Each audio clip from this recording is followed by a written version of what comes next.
थी वह भद्रशिला नदी के किनारे अपने पतुल कामखराजा के साथ श्री सत्यनारायण स्वामी का पूजन कर रही थी।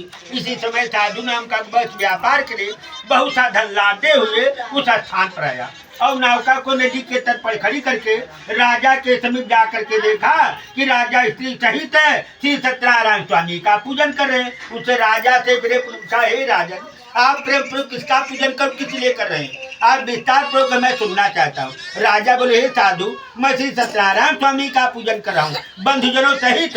इस पूजन का अर्थ है कि मेरे राज्य संपदा सब कुछ है परंतु पुत्र नहीं है। पुत्र की इच्छा के लिए यह व्रत किया जा रहा है। इसलिए हे साधु, भगवान का व्रत ही दुख से मुक्त कर सकता है। राजा के वचन को सुन करके साधु बनिया आदर को बोला कि हे राजन, आप इस व्रत की संपूर्ण विधि कहने की कृपा कीजिए, कारण हमारे को संतान नहीं है और उसे संतान निश्चय होगी। ये विकार बनिया की बात सुन करके राजा ने सब विधि पूर्व कथित की।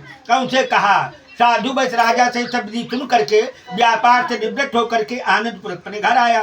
साधु ने घर पर आकर के अपनी स्त्री से कहा कि हे प्रिय, पुत्र देने वाला व्रत मैं उल्काम से राजा के मुख से सुनाया हूँ, वह व्रत मैं अवश्य करूंगा। साधु की भार्या लीलावती अपने पति से मधुर वचन बोली, हे नाथ, ये तो उत्तम विचार है। हे स्वामी, कल प्रातः काल व्रत किया जाए।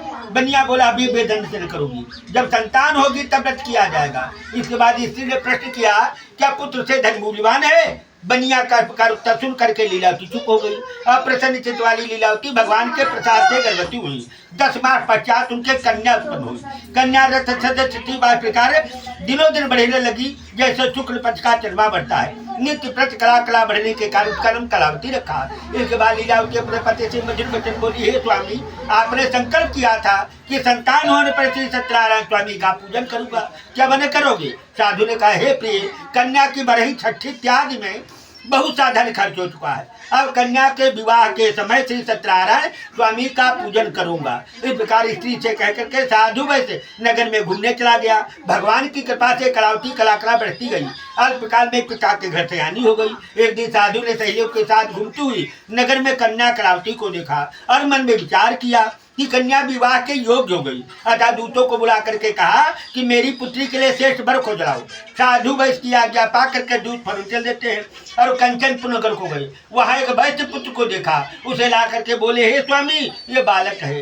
दूत कम से यह बता सुन करके साधु बनिया अपनी कन्या का विवाह विधि विधान के साथ कर दिया और कन्या का विवाह विधि विधान के साथ बस के साथ कर दिया कि तू दुर्भाग्य बनिया श्री सत्यनारायण स्वामी का व्रत करना भूल। प्रभु ने प्रतिज्ञा भ्रष्ट साधु बनिया को श्राप दिया कि हे बनिया, तुमको भविष्य में कठिन कठिन दुख प्राप्त होगा, ये लोभ का फल है। श्री सत्यनारायण स्वामी बनिया को श्राप दे करके यह उपाय किया।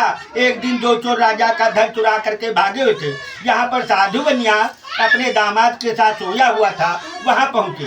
चोरों के पीछे राजा के सिपाही भी लगे थे। सिपाहियों को देख करके डर के कारण धन बनिया के पास रख गए और चोर फूचक हो गए। सिपाही ने बनिया के निकट पहुंच करके देखा कि राजा का समस्त धन रखा हुआ है, करके कारागार में डाल दो। सत्यदेव